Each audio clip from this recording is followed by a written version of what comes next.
All right, well, thank you for joining us. Good afternoon. I call this meeting of the Magnolia Independent School District to order. Let the record show that a quorum of board members is present, that this meeting has been duly called, and that notice of this meeting has been posted in accordance with Texas Open Meeting Act, Texas Government Code, Chapter 551. So if everybody please stand, I'll lead us in an invocation and pledge. Heavenly Father, we thank you for this day. We're just so grateful. We thank you for all the ways that you provide for us, your provision. We thank you for all the people in this room that are helping us to get a new year going, and all the work they put into it, and all the wisdom you've given them toward that. We thank you for your grace. We thank you for your mercy. We're just so grateful. We just thank you for all the ways you bless us. In Jesus' name we pray. Amen. Okay.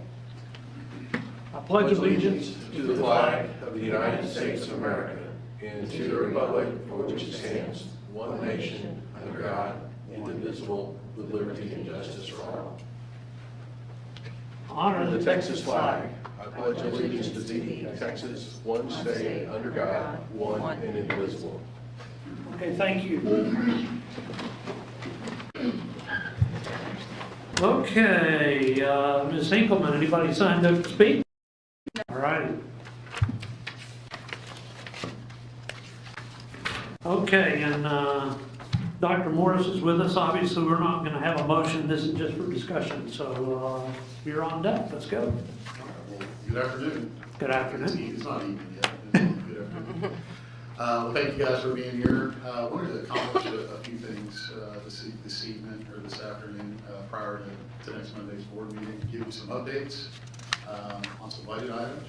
Also, some very fresh off the press updates for property values and tax rates, and then have a bond discussion as well. Okay.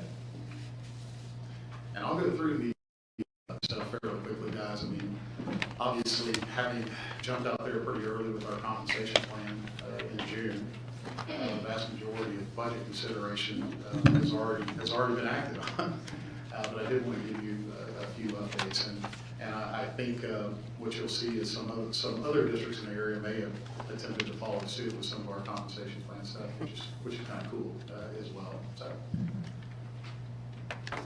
All right, so sort of just as a reminder, and forgive me, I'm going to flip through these. This hard copy, I forget that there's not a video screen in front of me here, and I don't want to have to walk over there.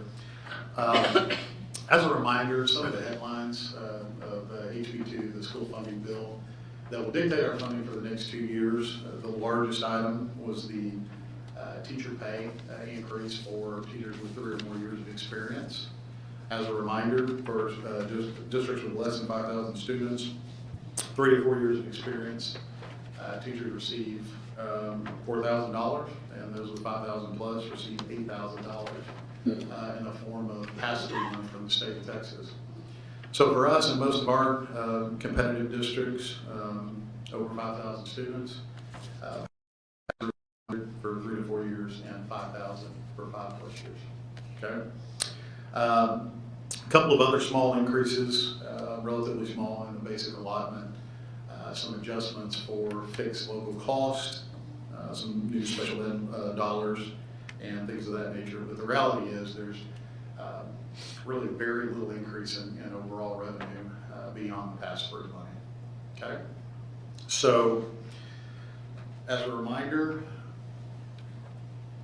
sort of what that looked like, and I think we went over this in the compensation plan meeting, but just quickly, with the increase resulting from HB2, a 1-year increase in allotment for our new instructional facilities allotment, that's with opening the new junior high and new intermediate, and then an increase in local student enrollment plus projected program growth, and also some of the things that we've done locally and very strategically to implement CTE courses at our junior high.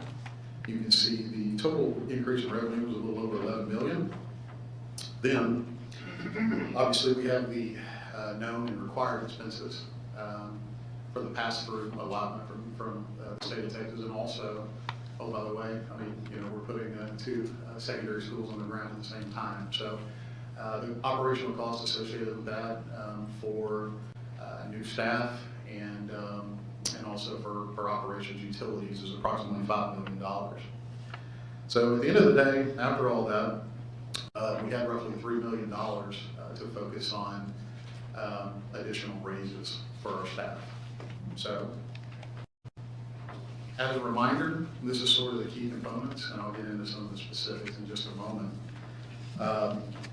You know, the board and the administration have been adamant the last few years that we need to focus on our veteran teacher pay and the pay gap associated with that. But in sum, you know, all of our employees receive a minimum raise of 4%. Hourly folks receive 5%, and then we focus, and again, I'll go into detail, additional dollars on our seasoned teachers. Okay. So there's a lot going on this page, but if you look at the top, I've tried to create a comparison of some of our surrounding districts in terms of our 25-26 compensation plan versus theirs and sort of the effect of that. I do not have all the information from Tomball. I've you know, put together what I can glean from articles and things of that nature, and I've reached out, but I've had no response. But you'll see teachers 0 to 2 years of experience. So because so let me back up. All of these districts are getting the same pass-through that we're getting, right, for our teachers. So I didn't include that in the synopsis. So what we're looking at is other local increases, okay? As a reminder, for teachers 0 to 2, we gave a 4% raise. Then, you know, you can really see in that second column, you know, where we focused our revenue on closing that teacher pay gap. And then hourly, we were competitive with 5% raise, and then non-teaching professionals at 4%. Okay, so I was laying in bed last night, and I thought I need to create something that, you know, kind of shows what that effort means. And so I built the spreadsheet towards the bottom of the page to kind of show our current variance with seasoned teacher pay with our competitors, if you will. The handful of districts in the local area that we, you know, each lose the most the teachers to and gain the most districts from, or excuse me, the most teachers from. And you can see with our efforts and with the relatively minimal efforts available to the others, that we were able to close that average pay gap for seasoned teachers from almost $5,200 to $2,500 in 1 year. So, so we've cut the variance in half on average, thanks to the efforts of this board. Okay. Any other questions on that?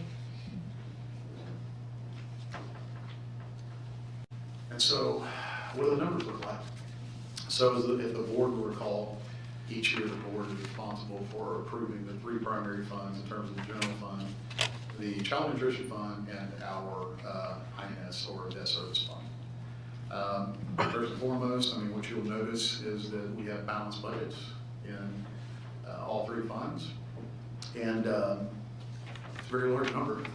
We've exceeded 200 million for the total budgets. But again, we'll be going into more detail with the budget at our public hearing scheduled for August 25th. But yet again, as we've done year over year, sometimes with painful decisions, we will be recommending a balanced budget. Question on that? Okay. I feel like I'm going quick, so stop me if you have any questions, okay? All right, so let's transition to property value and tax rate discussion. So the board may or may not recall that this session our legislator once again focused on property tax relief. So in November, there will be 2 items on the ballot for voters to be able to approve that include increase in exemptions. One of those is an increase in homestead exemption from $100,000 to $40,000. The other is an increase in the over 65 or disabled exemption, and that's from $10,000 to $60,000. So you'll see here, you know, sort of a history of our property value growth, and I've got A and B down. So A is what our property value increased based on all things equal, assuming the homestead exemption did not change and the over 65 exemption did not change. Okay? So in a normal year, that means we would have 11% growth. But we are adopting tax rates based on the assumption, at the direction of the state of Texas, that the ballots will pass, the proposition will pass in November, which in all likelihood they will, for the increase in exemptions. Okay, so what that means is, at the end of the day, when you include those increases in exemptions, our property value growth was fairly minimal. It was right at 3%. So, and also I'll show you another number here in just a moment, but what that means for most districts is that their overall property value likely did not increase. You know, we sense that because of our new values that I'll show you in just a moment. In terms of overall budgetary effect to the district, the state of Texas is holding the district harmless for any loss in M&O revenue associated with those increases. But there is a negative impact for INS purposes. But we still feel like we're in a good position there as well. Any questions on that? So M&O is along the lines of 11%, the basis. No, sir. It remains at 3%, but what the state is doing is they're making up the difference in funding that we lost locally from going from 11% to 3%. Right, so I'm just saying, maybe I phrased it wrong, but the net effect to us is still 11%. Yes, They're gonna make it up. I'm sorry, I didn't hear your the net effect comment. Yes, sir. No, I was just, I probably didn't say it. Anyway, we're gonna get the same amount as 11% We're gonna get in the the same M&O because of the state We're going to makeup. get the same amount per student that we're owed. Yes, sir. And that's based on the 2025 tax rate, so 2026, where we have significant growth in the area, we're going to have an increased tax base. So, Yes, sir. It'll likely be closer to the 10% true increase. Yes, sir. And again, I'd like to show you guys. so competitively though, in other areas around here that aren't growing as fast, they may be taking a bigger hit, but they're still going to be made whole for 2025, but not in 2026. Supposedly, and they've done this several times, they've increased the homestead exemption from 25 to 40, then from 40 to 100, and now from 100 to 140. And at least today, with every one of those hold harmless amounts, they've maintained them. So in concept, they will continue to assist the district for the loss in that year, In that in one future years. Oh, in all future years? Yes, sir. Okay, thanks. Yes, sir. Good question. So what is that minimal increase in property value after those increase in exemptions? How does that affect our M&O tax rate compression? Very minimally. So you'll see here, based on that slight increase, we anticipate a fractions of a penny decrease in the M&O. And at this point, in particular, given the relatively small growth due to the increase in exemptions, maintaining the overall INS tax rate. So what that means is that our tax rate will still be 95 cents. It will just be 95.83 instead of 95.95. All the districts are doing these calculations right now, so I didn't include a comparison, but at the August 25th meeting, I'll update all of those. I mean, we know, historically over the past however many years, we're one of the few districts in the Houston area under $1. Again, given that most districts will not have property value growth like we've seen, even minimally, that will maintain true. Eric, how much from district to district does the variance on compression apply? Well, I want to say that there is a 8-penny difference. It's not huge at this point. Okay. In terms of the lowest MCR you can have, which is a few pennies below us, versus like 5 pennies above us. Okay. And obviously, in terms of current year compression, I mean, just as with every year, the tax rate is going to be compressed more the faster you grow. So there's a state standard of a 2% anticipated growth. So it's anything above that has to be locally compressed. Okay. If that makes sense. And ours was narrowly above that at 3%. So it barely compressed. Got it. But again, most districts aren't having the same growth that we're seeing. So If we were to look at going out for that increase in the tax rate, does this increase the amount of the quote-unquote golden penny that we could get? Well, it would have under old law. Under new law, they've frozen that golden penny. So they sort of saw what school districts were doing and continue to make it more difficult for us to benefit in the future by going to the voters to increase our limited tax rate. So whereas it would benefit us every year with the increase in value, it will no longer. Whatever the golden penny yield was in the 24-25 school year for districts, that's all that they will ever receive on a per penny basis. Well, so this added, Per golden penny purposes, excuse me. this added portion from the state that increases the share of what they're contributing to this, what's your crystal ball look like for the next year? Well, I mean, I think it's sort of double-edged. I mean, obviously, the Texas economy is doing as well as it ever has. And with this approach, and with what the end product of the increase in exemptions is, it means that districts aren't compressing the tax rate near as much. So in the past handful of years, it's the compression of the tax rate that the state had to find the money for to hold districts harmless. Well, this year, they're simply rerouting it in the form of holding us harmless for the increase in exemptions. So based on history, I would say that they should be able to maintain that. Yes, sir. It's just a different channel. Okay, any questions? Okay. So just a couple of interesting facts on this. This is an excerpt from what our public notice will look like that will go out after our August 11th meeting. But I wanted to point out, sort of on the fourth row there, total taxable value of new property. Okay?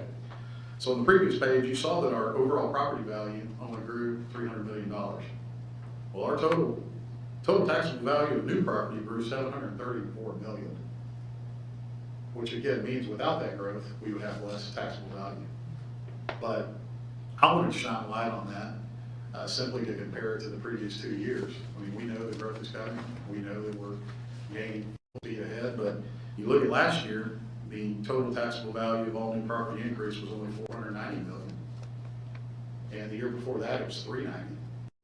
So you can see how we're exponentially gaining more and more every year as these developers continue to develop. The other part of this, you'll see with the increase in the exemptions, average taxable value of residences went down from $327,000 to $314,000, which means, and with a slight decrease in our tax rate, the taxes due on average residents went down to $130. So obviously the biggest factor with that is the increase in the exemptions. The slight, basically, will stay the same tax rate, but also the increase in values, appraisals. Any questions on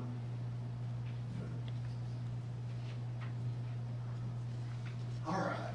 So if guys, if you have any other questions at this point about the bond or the tax rates? Or excuse me, the budget or the tax rates? Okay. So I want to transition into discussion about the possible November 2025 bond. Obviously in May, and understanding that should the board decide to do so, that may be called next Monday. We know that in May, the Facility Planning Committee presented to the board a package that was a total of $527 million. As a reminder, our total capacity, without having to increase the tax rate, is $650 million. Okay, so what we've been doing behind the scenes since that time is collectively working as an administrative team with our bond attorney, who John Hall is here today. Can you raise your hand? And our architects are here too to answer any specific questions. Okay. We've been working with John to see what what the different propositions can look like, what's required by law, and also the ballot language. So we're going to go through some of that tonight, and believe after working with him and sorting through, what's optional and what is not, that we've created a positive package and also ballot language for what we have discretion on. Okay? So as a reminder, excuse me, this was a committee recommendation that was made to you guys back in May. Prop A is obviously those items that are instructionally focused and also immediate needs. We have the high school number 3, elementary 10, elementary 11, safety and security, land, buses, facility upgrades, priority 1 and priority 2. So let me explain about that real quick. So priority, facility upgrades basically encompass 3 or 4 primary areas. It's upgrades to mechanical, to plumbing, to electrical, and so forth, and HVACs. Roofing. And roofing, I'm sorry, HVAC and roofing. Sorry, Tim, almost forgot to mention that. So we sort of dissected those into priority 1 and priority 2, primarily driven by when the need arises. Okay, so priority 1 is basically the things that we need now. They're the things that we need between now and 2 years out. Okay, so priority 2 are those items that we believed had closer to a 3 to 5 year need for the district. Same sort of stuff, just prioritizing it based on when we need those. Okay. Prop B, remember we talked about the multi-purpose facilities at all 3 high schools, which was the 80-yard long field with the cover. It's not enclosed, it's not air conditioned, it's not tomball. And remember we talked about those. We talked about equity, and it's either all 3 or none. Then of course turf at both existing high schools for baseball, softball, seating for each of those, and then tennis lighting at both existing high schools. And then finally Prop C. Committee recommended a second auditorium to attempt to serve the west side of the school district. Okay, any questions on that? I'd ask Jason this, but I guess we can't put the natatorium in Prop B. It's got to stand by itself. That's correct, yes. Yes, that's correct. There are some items that you can get away with, and that is one that has to be separate. You said Prop B or Prop A?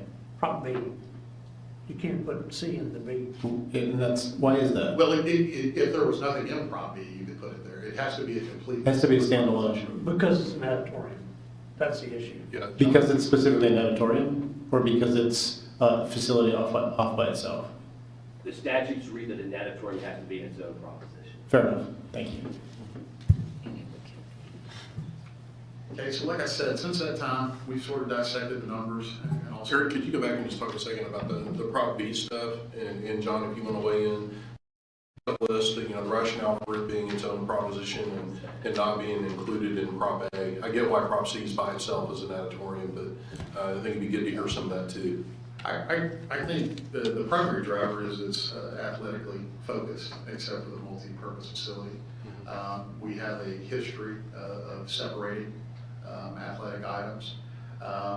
And we do have, and I'll show this in a minute, but we do have some language that I think helps within the ballot language, kind of showcase the multi-purpose facilities that it's more than just athletics. Okay. But John, did you want to add anything? I mean, Yeah, no, it's compounded for a couple reasons. One, Magnolia is a district of a certain size with big high schools where you're expecting bigger facilities. And so that gives it a little different lens than if you were a 1 or 2A district. You do have some. And John, isn't that because a lot of that's based off of the capacity in some of those athletic venues? It is. Based off of where they kind of fall, how many seats they have, like at a softball field or a baseball field or whatever. Seating is key, but in transparency, if you're going and doing projects to a baseball field that has less than 1,000 seating, we could put that in Prop A. Where it gets cumbersome is if you do have other athletic facilities that have to be in that standalone prop, and you show that some of those facilities are in A and some are in B, some would say that could lead some general confusion to the voters as to why, because they're not going to be apprised of the details of why the statutes allow it to be a certain way. So you can go that route. Some do, some don't. You know, you all know your community the best and what's the best messaging for the voters and how you break it out. But, you know, that's some of the dilemmas that we try to deal with, and the devil's in the detail. Yes, sir. right? So that's just the fact of the matter. So which of these four are required to be in B? Well,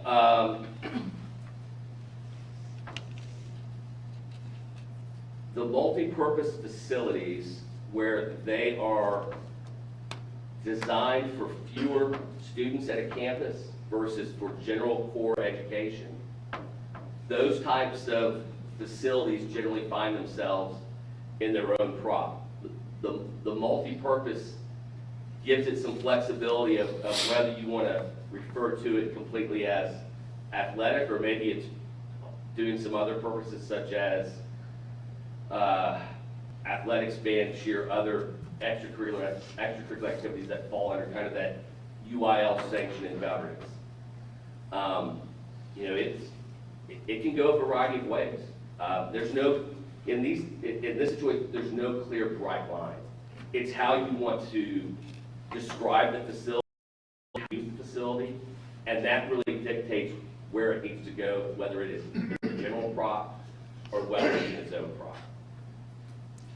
Related to Prop A, when we talk about high school 3, is it correct to presume that high school 3 will include athletic facilities commensurate with the other two schools in the district? Yes, the general assumption or grace, if you will, by the Attorney General is that when you build a new campus, you get a full new campus, meaning the educational buildings, the athletic facilities, even to the degree of personal technology, in the sense you need to have a school that opens and can function like it's intended to.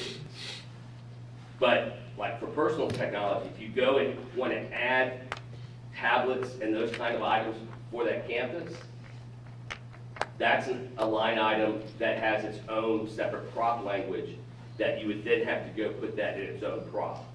So to try to answer your question, yes, you get, when you build a new campus from, you know, bottom to top, the assumption is you are going to build a fully functioning campus in every aspect. So that's the one bite of the apple, you get to do it all.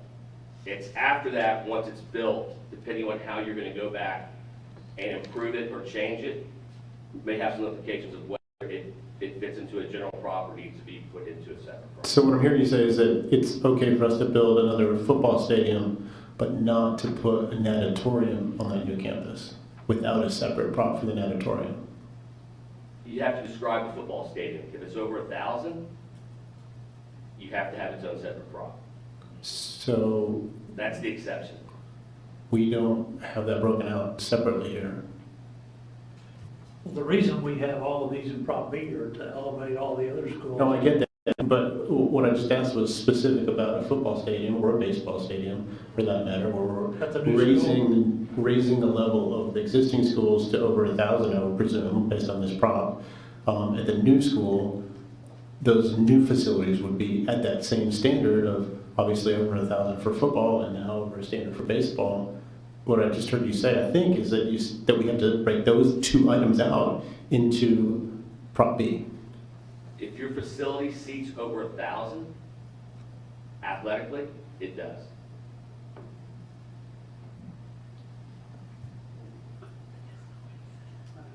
Even for new construction? For new construction, a football field at new construction? And the way this is broken out on here, is the budget at least included in that, or is the budget is included in that, okay? So we just have to move it from some high school 3 budget into Prop B for football and baseball, softball facilities. But, yeah, we'll do some homework on that and kind of just make sure we're on the same page. It's a good question, Jay. we'll do some homework on that, make sure we're on the right sheet of music with all that.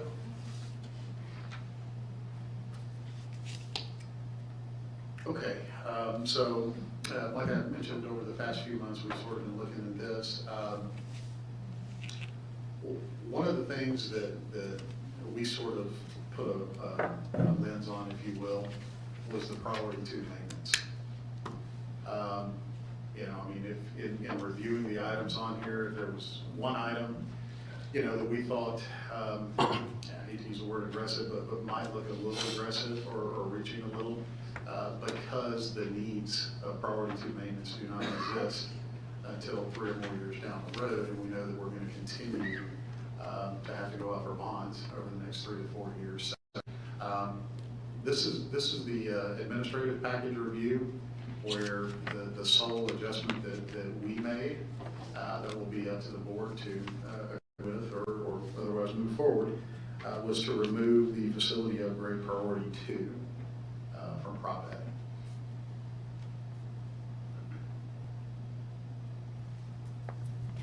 And remind me again, what's the difference between the priority 1 and priority 2? They're the same in terms of the types of items, Jordan. Which you said is HVAC, roofing. Yes, sir, and electrical upgrades, plumbing upgrades, mechanical upgrades, and things of that nature. The only difference is when we need them. And so priority 1 are those items that we need between now and 2 years out. And priority 2 is 3 to 4 years.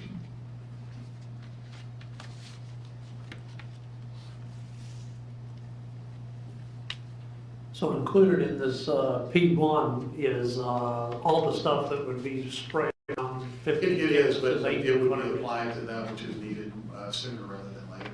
To Sure, serve the old but it's spread out over the whole district. Absolutely, no, it touches the district-wide. Wherever Yes, it's sir. needed. Yes, sir. Generally speaking, based on the age of the facility or the item within. Yes, sir.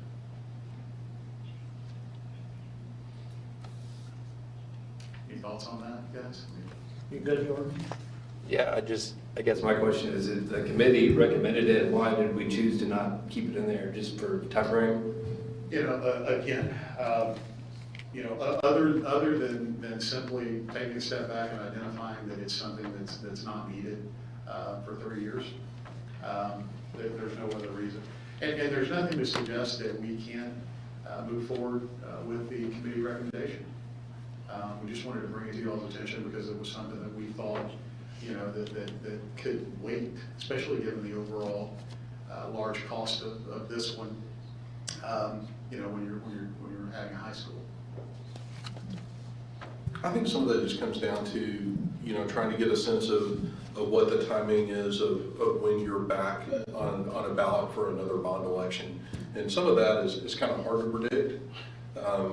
You know, I think we're just trying to balance that with, you know, trying to be good stewards of the taxpayer dollar, that if there's something that can wait a little bit, especially with a bond that has, you know, a high school on it, which is, you know, a big item, we thought there was that, but, you know, by the same token, you know, I've also heard the argument that, you know, hey, if this is what the committee says that they recommend, and they also were told that that's a window of a few years down the road, then, you know, certainly, you know, would be the decision of the board one way or the other on that. And not that it would dictate or should dictate what we do this go around, but I believe in 22, the total for facility upgrades was 10 million.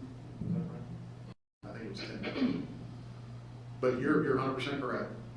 This is what the committee recommended, and this is sort of after administrative review.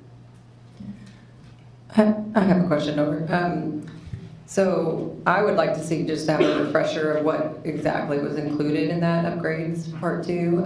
And I remember or recall, I think, some enhancements to the other 2 high schools. Where does that land? That falls in priority 1 maintenance. It does? Yes, sir. Like, I know there was like an enhancement for the kind of the square in the middle behind the You're cafeteria. 100% correct. Those are part of That's it? in priority 1. Yes, sir.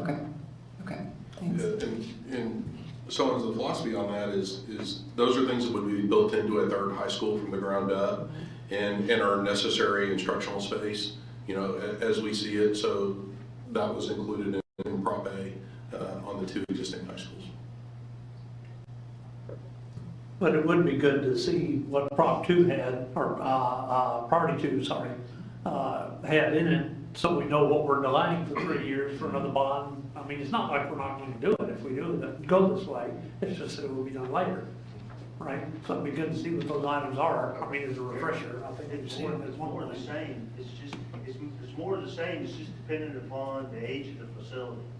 So you may have one facility that needs a new roof or new chillers in years 1 and 2, whereas another campus, which would be the priority 2, would need that in maybe year 4, 5, or 6.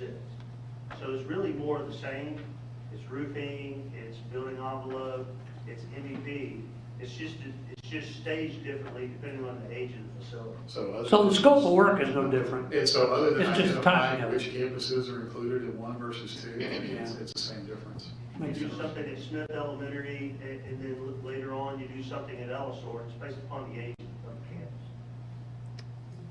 campus. And all of that would depend on actual condition of the facilities too, because if we ran into an issue where there was a leak or anything like that, or a chiller went out, that would be bumped to the front of the line. So then, even if we had it scheduled and prepared out for the 7 years, we still may move those things around. Yes, sir. Point. Excellent point. So just to clarify, so on the upgrade 1, facility upgrade 1, we're good for, if this passes, we're good for a year or 2 for electrical, plumbing, HVAC. Basically, those items that are needed within Yeah. the next 2 years, based on building age. And if we don't put priority 2 on there,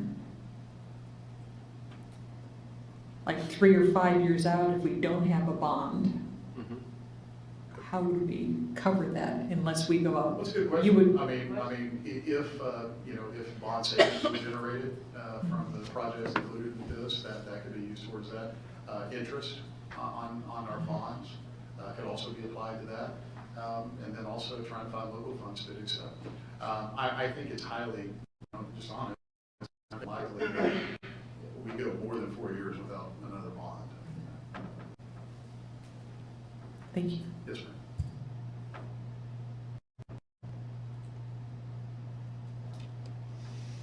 You guys good? Okay. All right, so, So with Prop B though, all of the seeding and the turf and all those upgrades that go to those campuses, that's for equity, right? That's saying that a new facility would not be better than the old facilities. A level playing field. If we have dirt here, they have dirt there. 100%. If we have turf, they have turf. Because when we're building the third high school, we're not gonna not put turf on the baseball and softball complex, and also not gonna, we're not gonna fail to have adequate seating. So yes, sir, this is to keep up and also catch up, with every other district that we play against. We're the only ones with dirt in baseball and softball. And it's not a bad thing necessarily, but it's a maintenance issue that we get a lot longer lifetime. It is a maintenance issue, yes, sir.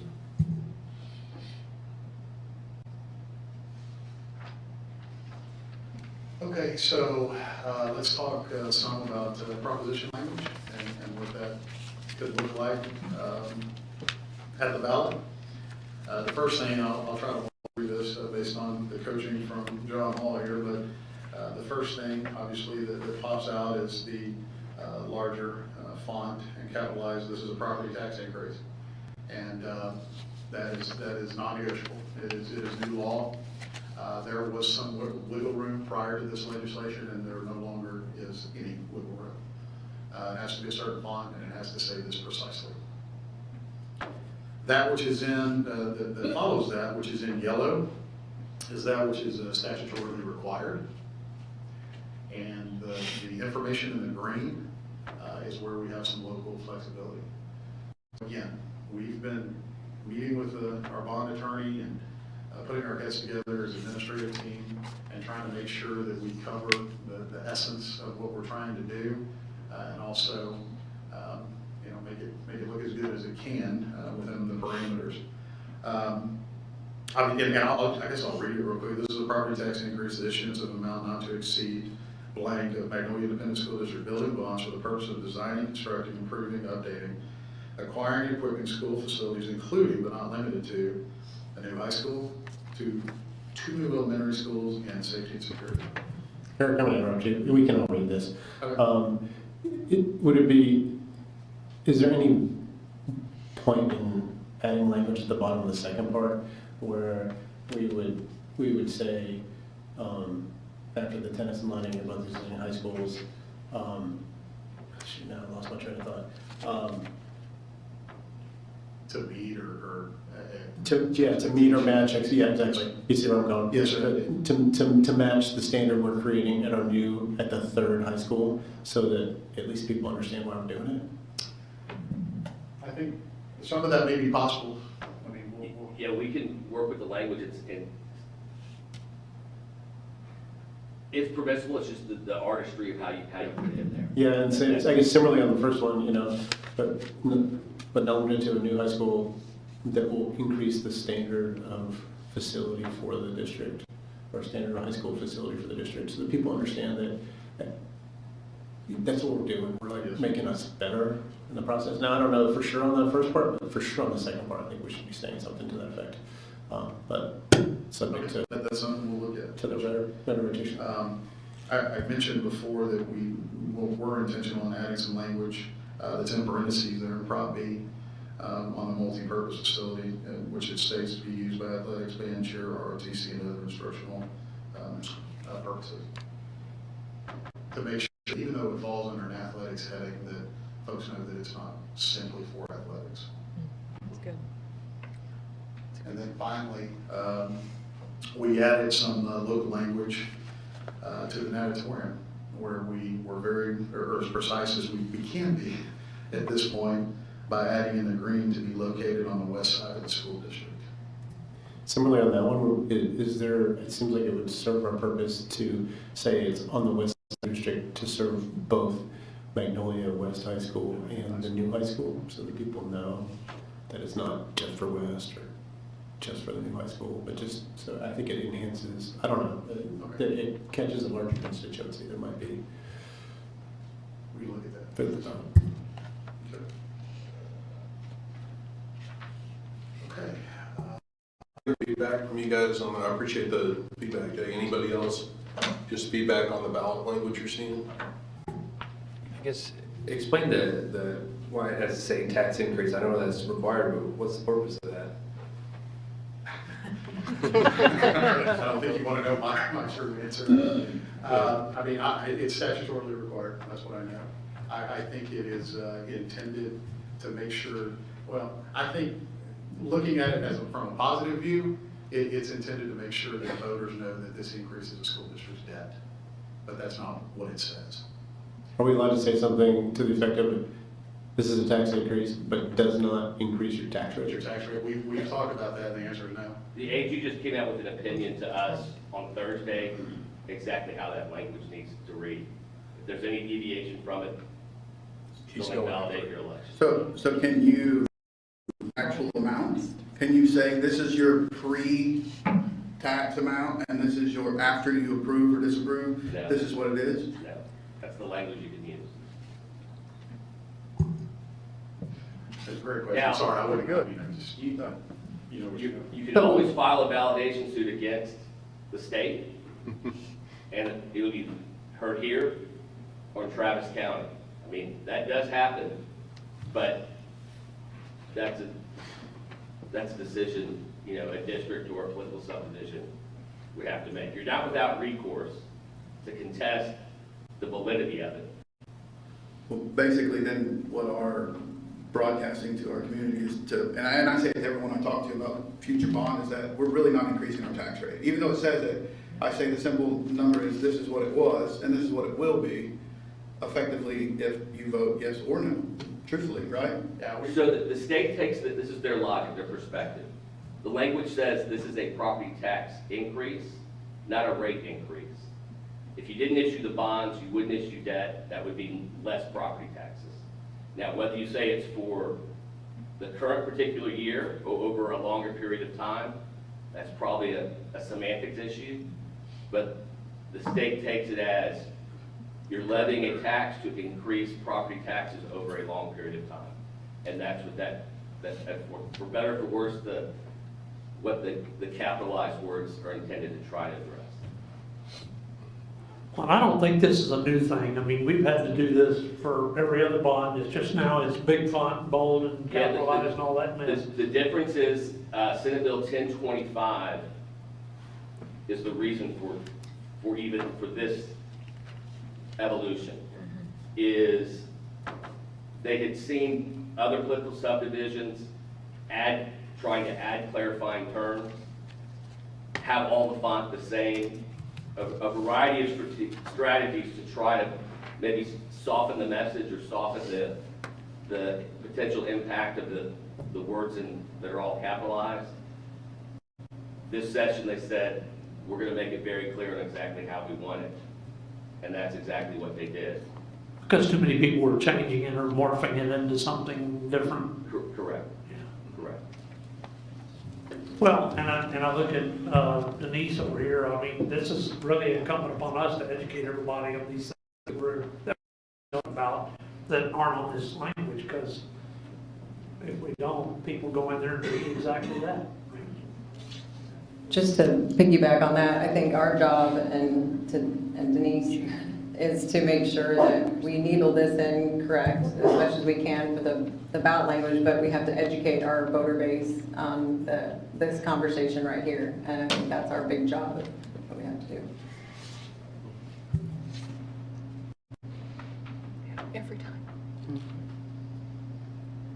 And I guess to go back to Jay's point, or to elaborate on it maybe, but I mean, I think when the voter walks up and sees Prop B, they need to understand if they vote against it, they're voting against all the other facilities in our district to not be to the standard of the new one.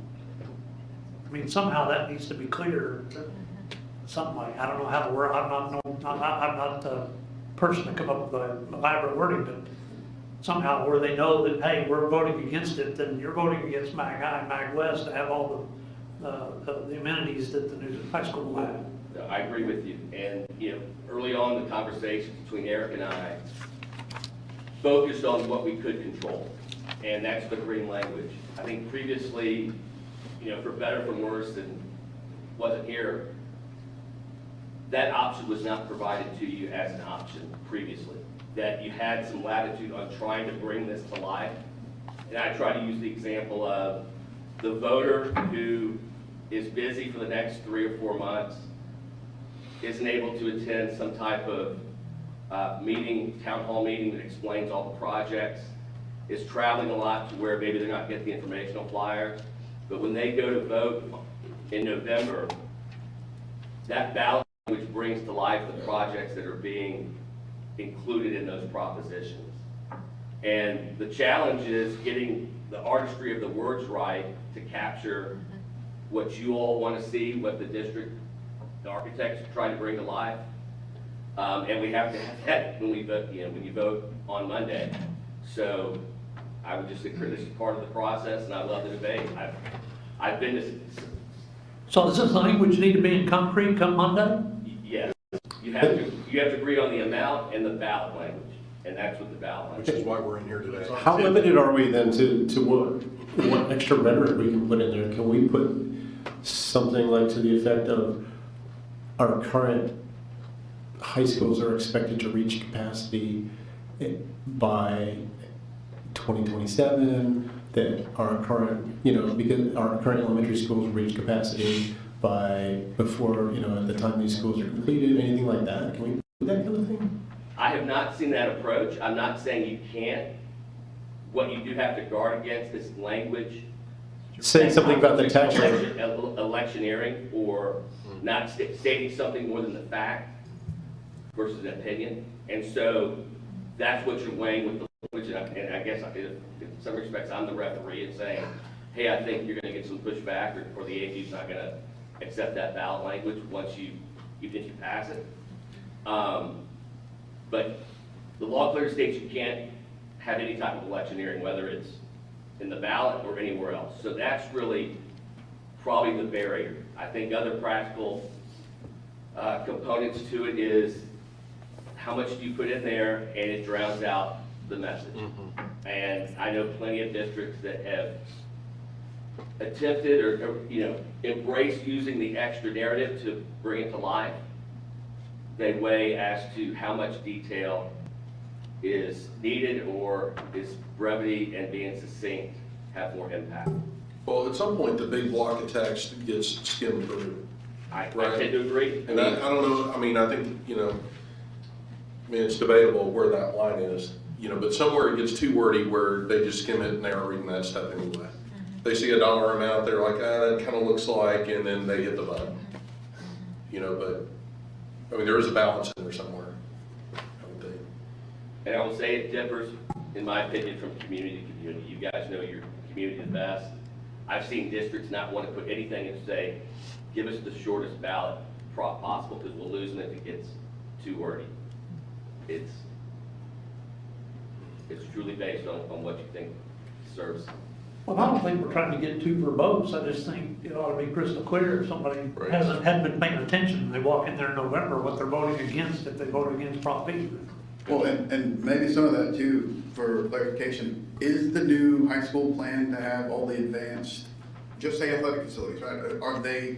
Are we planning to build a turf, baseball, softball fields and everything else at the new one with that? So that's where the other side is to make it equitable, right? Well, So I if think, not, yeah, David, I think part of that argument is, we're building the kind of high schools that are built in, the 2020s and not in the 2000s, 20 years ago, which, the two high schools we have were great for, high schools that were built, 20 years ago. It's just, kind of the thinking and the resources available have changed over the years, just, like anything else. So this language, you said, I mean, obviously that's why we're here tonight, but I didn't know it was gonna be in concrete come Monday night, so that we can't change it. In other words, after Monday night, this is set for November. The only thing that would change is if we go back to the record and try to cure the ambiguity as to whether it was with preference to, the fine tune of the lexicon, right? But as far as the content, the general theme, the core element, that has to be settled on Monday. Or, I think before the 19th is when it's the last day to call an election in the state. So I shouldn't say Monday's the drop dead date. You have, an additional 8 days after the 11th. So we have to call the election by the 18th, but do we have to finalize the ballot language before then? Yes, As it goes in the order. Right. correct. The language is in the order. Well, what's the best way to solve this without too many cooks in the kitchen? Well, sometimes you sit in a room like this and talk about it for hours until everybody comes to a decision. I mean, there's, All right, well, I'm going to move on Prop B, and we add language to, after both existing high schools, to match the facilities, the new facilities. How should we say this?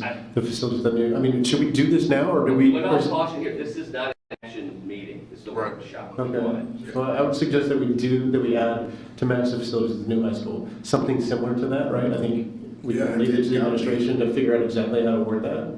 Well, because it needs to be clear, if somebody's voting no, what they're voting no You know, they're against. voting against So- matching so, facilities. John, if I'm thinking right, we can take input, like, obviously Jay would like to see a section of language in there, and we could work on that and bring a draft or two to them Monday night. They pick which one they like. Absolutely, you guys can meet in groups of 3, as long as there's not a quorum, to have discussions. I mean, that's permissible as well. There's ways to address it. But I think to Eric's forethought is good to have this discussion tonight or today versus Monday. Well, this is why we're here tonight. I mean, Because this because is of this. exactly what this is deemed to resolve is, okay, what needs to be worked on to get everybody to have a meeting of the minds and an agreement.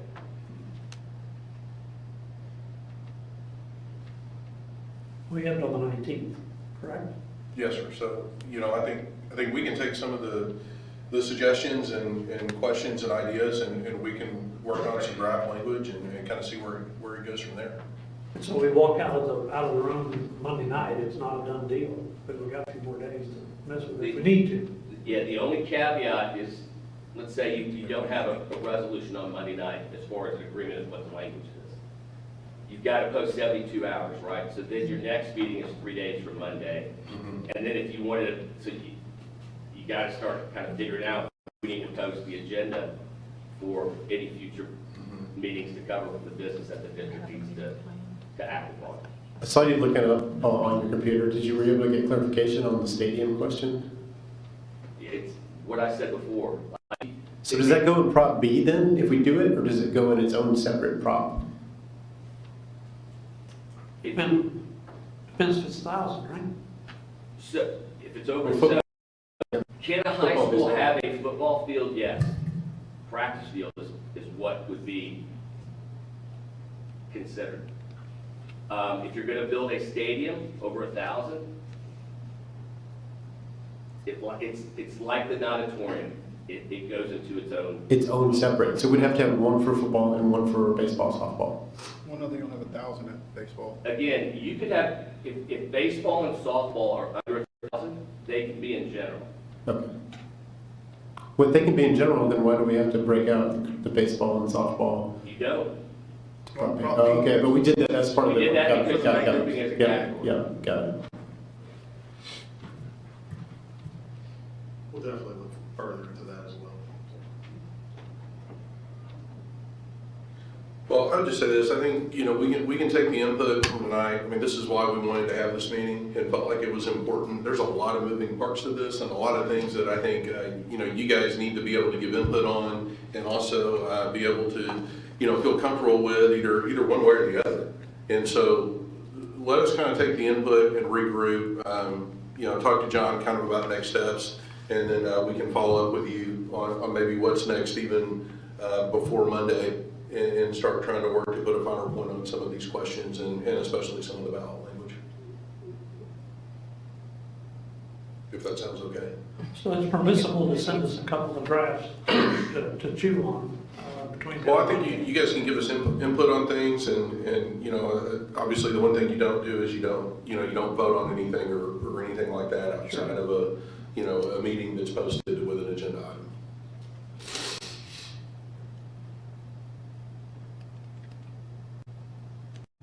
Okay. With that, we've covered everything I have.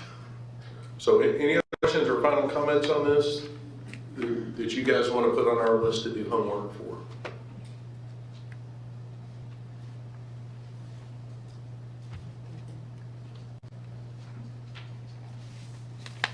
Okay. Maybe, for the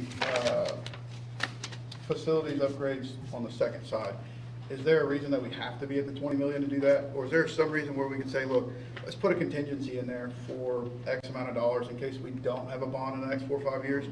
That covers maybe, 10 million of the 20 million down the road. I mean, we can't, nobody knows exactly what's gonna break and when it's gonna break. If we did, we'd be, Well, and obviously this also for packaging and presentation purposes, we wouldn't separate the two. This is more for presentation purposes. It would be facility upgrades here tonight. and then it would just put 30 in it as one. So, Or I mean, could 40. we, without decreasing the entire amount or not decreasing the entire amount? Yeah, that's something we could do. Yeah, I'm, looking for the future as well, like you said, I mean, things are aging, and it's not like weather's getting any kinder to us with the heat and the hail. Well, and the why don't storms. you let it, like Dr. Bullock said, I mean, we can review that with Mr. Broder, and if there are a couple of items that are closer to 2 years than 4, that maybe we could justify maintaining some of that.